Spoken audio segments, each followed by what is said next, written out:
แล้วธัมมังนัมมัสสามิข้าพเจ้านมัสการพระธรรมสุปฏิปันโนภะคะวะโตสาวกสังโฆพระสงฆ์สา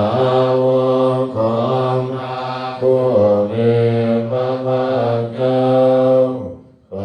ฏิบัติดีแล้วสังฆังนามามิข้าพเจ้านอบน้อมพระสงฆ์อันธรรมยังพุทธัสสะภะคะวะโตปุพพะคณามะการังกะโรมัสเสนะโมตัสสะภะคะวะโตขอนอบน้อมแด่พระผู้มีพระภาคเจ้าพระองค์นั้นอะระหะโตซึ่งเป็นผู้ไกลจากกิเลสสัมมาสัมพุทธัสสะตรัสรู้ชอบได้โดยพระองค์เอง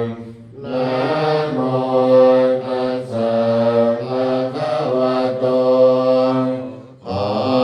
นอบน้อมแด่พระผู้มีพระภาคเจ้าพระองค์นั้นอะระหะโตซึ่งเป็นผู้ไกลจากกิเลสสัมมา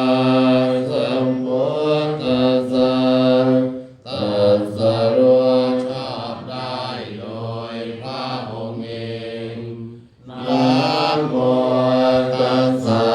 ภะคะวะโตขอนอบน้อมแด่พระผู้มีพระภาคเจ้าพระองค์นั้นอะระหะโตซึ่งเป็นผู้ไกลจากกิเลสสัมมาสัมพุทธัสสะ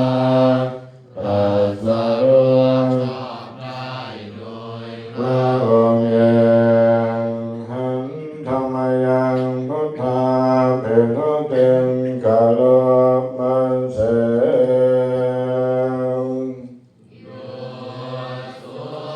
ตังคังคันโตพระตถาคตเจ้านั้นพระองค์ใดอะระหังเป็นผู้ไกลจากกิเลสสัมมาสัมพุทธัสสะจารณะสัมปันโนเป็นผู้ถึงพร้อมด้วยวิสัยจะรักษานังเป็นครูผู้สอนของเทวดา